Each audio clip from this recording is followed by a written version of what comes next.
Now hello friends. सो इससे पहले वाले वीडियो में हम लोगों ने देखा था कि एक रिएक्शन को स्पॉन्टेनियस है कि नहीं है इसको बताने का गिब्स फ्री एनर्जी के मदद से एक approach that is del G is equal to del H minus T del S वाला। उम्मीद करता हूँ वो वीडियो आप लोगों को समझ में आया होगा। सो नाउ आज हम लोग देखेंगे कि despite using the previous equation we can still say whether a reaction is spontaneous or not with the help of another type of Gibbs free energy reaction, जहाँ पर हम लोग यूज़ करेंगे the concentration of the reactant and product in equilibrium. Equilibrium का case याद है, मैंने आप लोगों को इसके पहले वीडियो में बताया था कि डेल जी का वैल्यू अगर ज़ीरो हो then the reaction will be considered in equilibrium. Okay, so now पहले इक्वेशन को देख लेते हैं कि मान लो एक रिएक्शन चल रहा है जहाँ पर ए से बी प्रोडक्ट बन रहा है। So then the change in free energy at constant temperature and pressure will be del G is equal to del G zero plus R T L N product by reactant. So now यहाँ पर जो del G zero है इसको हम बोलते हैं standard free energy change, and R को आप लोग पहचानते ही होंगे कि it is the gas constant जिसका वैल्यू जो ज़्यादातर केस में हम लोग यूज़ करेंगे when we will do numerical problems 8.315 joule kelvin inverse mole inverse. Okay, and ये तो बाकी सब चीज़ आप लोगों को पता ही है। नाउ ये डेल जी जीरो चीज़ क्या है? सो डेल जी का जो पहला इक्वेशन था del G equal to del H minus T del S, इस चीज़ को अगर आप गौर से देखें कि यहाँ पर टेम्परेचर एक फैक्ट बन रहा है।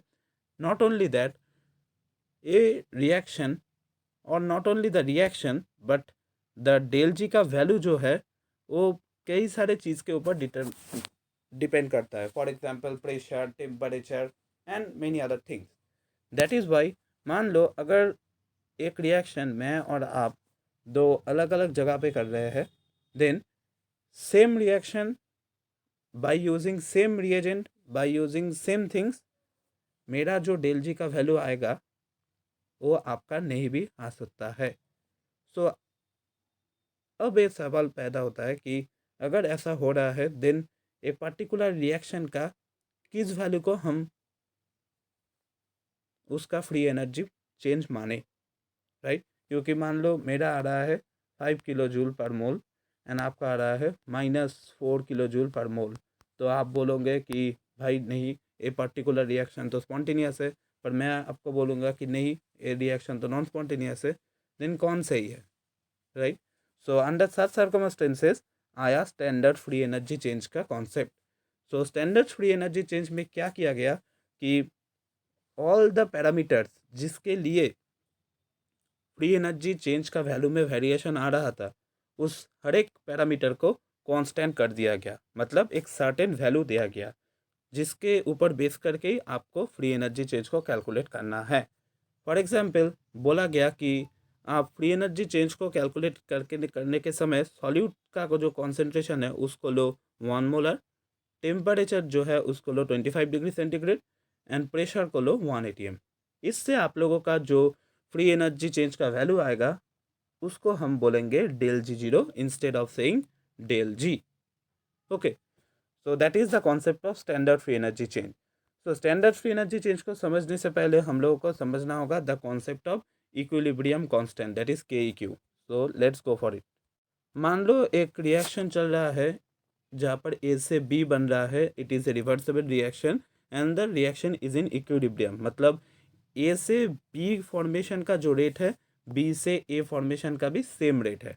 Okay, so now the equilibrium constant K E Q will be product by reactant. Okay, so KEQ is the equilibrium constant and AEQ and BEQ is the concentration of A and B at equilibrium. So ये जो equilibrium के का value है ये depend करता है on the nature of the reactant and product and obviously the temperature and pressure. So इस K E Q का वैल्यू अगर मैं यहाँ पर पुट करूँ जो मैंने थोड़ी देर पहले आपको दिखाया, सो इस बी बाई ए को मैं रिप्लेस कर सकता हूँ विद द हेल्प ऑफ के ई क्यू, राइट? सो क्या आएगा, del G is equal to del G zero plus R T L N K Q, right?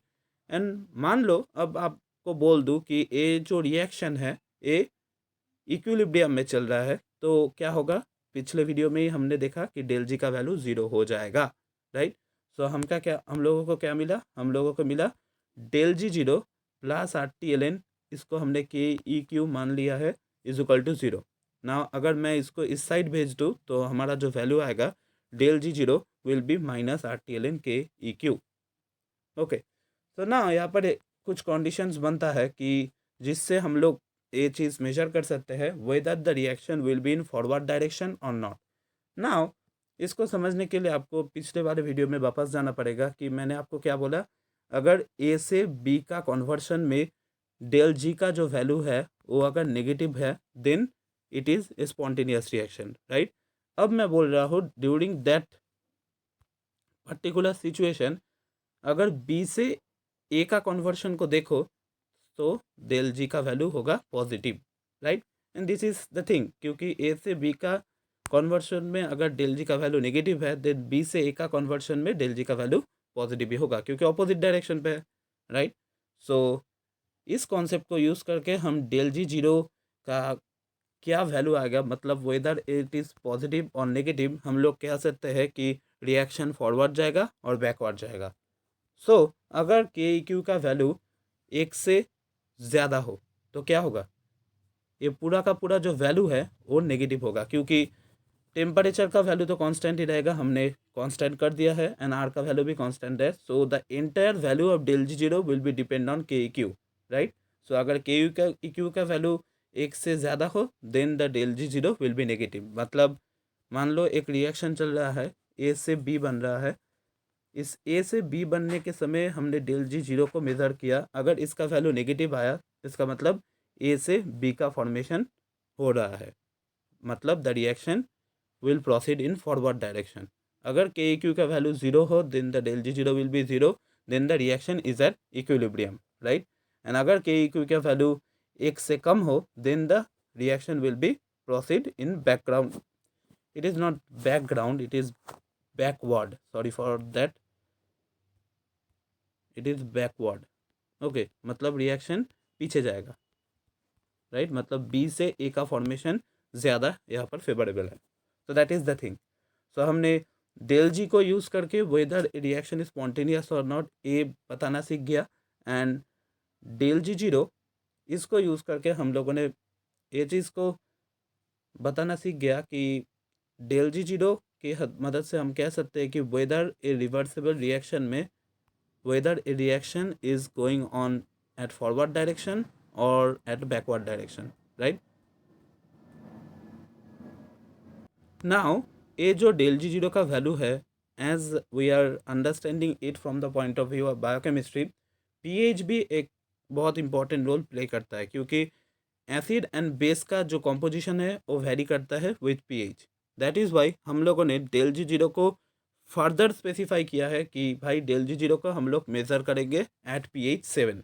Okay, and pH 7 में डेल जी जीरो का जो value होता है उसको हम बोलते हैं del G zero prime. Okay, so that is the thing. So pH 7 में हमारा जो इक्वेशन रहेगा वो होगा del G is equal to del G zero prime plus R T L N product by reactant, and product by reactant को तुम replace कर सकते हो with the help of equilibrium constant, right. So अब यहाँ पर डेल जी जीरो डैश का जो एक डेफिनेशन टाइप्स दिया गया है, जहाँ पर हम लोगों ने क्या किया कि प्रोडक्ट एंड रिएक्टेंट को 1 1 मान लिया। Okay, so that is why this value becomes 0। So del G will be is equal to del G zero dash, मतलब del G zero dash is exactly the free energy change when product and reactant are present in unit concentration. Okay, यहाँ पर और एक important चीज़ जो मुझे भी समझने पे दिक्कत होती थी कि डेल जी का वैल्यू नेगेटिव एंड पॉजिटिव है, ये चीज़ डिटरमाइन करता है whether is reaction is spontaneous और नॉट। हमने देखा कि डेल जी जो है अगर वो नेगेटिव हो then the reaction is spontaneous, अगर पॉजिटिव हो then the reaction is non spontaneous, right. पर डेल जी जीरो डैश का जो वैल्यू है वो हम लोगों को नहीं बताता कि whether a reaction is spontaneous और नॉट। वो क्या बताता है, whether a reaction are moving in forward direction और backward direction, and a del G zero dash का जो वैल्यू है वो पॉजिटिव भी हो सकता है, नेगेटिव भी हो सकता है, जीरो भी हो सकता है, depending upon the concentration of the reactant. Okay, तो यहाँ पर कांस्टेंट लिखा है मैंने, एक कॉन्सेंट्रेशन होगा. सो that is the thing. Now इसके ऊपर बेस करके मैंने एक मैथमेटिकल प्रॉब्लम भी आप लोगों को दिया है कि जहाँ पर क्या बोला जा रहा है कि ग्लूकोज 1 फॉस्फेट से from the with the help of phosphoglucomutase glucose 6 phosphate हो रहा है. ये रिएक्शन हम लोगों के मसल में देखा जाता है जब हम लोग ग्लूकोज को, जो स्टोर्ड ग्लूकोज है, उसको ग्लाइकोलाइसिस में एंटर करवाना चाहते हैं. So glucose 6 phosphate is the second substrate for glycolysis. We have already uploaded a video on glycolysis. You can watch that to understand it more carefully. So इस reaction में आप लोगों को निकालने के लिए बोला है the standard free energy change, and आप लोगों को बोल दिया गया है that is the concentration of glucose 1 phosphate at equilibrium is 1 millimolar and glucose 6 phosphate is 19 millimolar. तो इन दोनों के वैल्यू से आप आराम से के क्यू को निकाल सकते हो, जहाँ पर ग्लूकोज 6 फॉस्फेट को आपको प्रोडक्ट मानना पड़ेगा, राइट. सो के ई क्यू का वैल्यू अगर आ गया उसके बाद तो आसान है, क्योंकि आप लोगों को टेम्परेचर मेंशन किया हुआ है क्वेश्चन में, ऑल्दो मैंने यहाँ पर नहीं लिखा. सो यहाँ पर 8.315 टेम्परेचर को आप लिख दो, एंड देन एल को हटा के लॉग ले आ सकते हो, पर आपको उसके साथ 2.303 का एक इंटू करना पड़ेगा, एंड अल्टीमेटली आपका आंसर आ जाएगा. एंड अगर आपका आंसर नेगेटिव में है दैट मीन्स द रिएक्शन, मतलब ग्लूकोज 1 फॉस्फेट से ग्लूकोज 6 फॉस्फेट का फॉर्मेशन favorable है, right. That means the reaction is moving in forward direction. So that's the idea of this video. So I hope this video will be helpful for you. Thank you.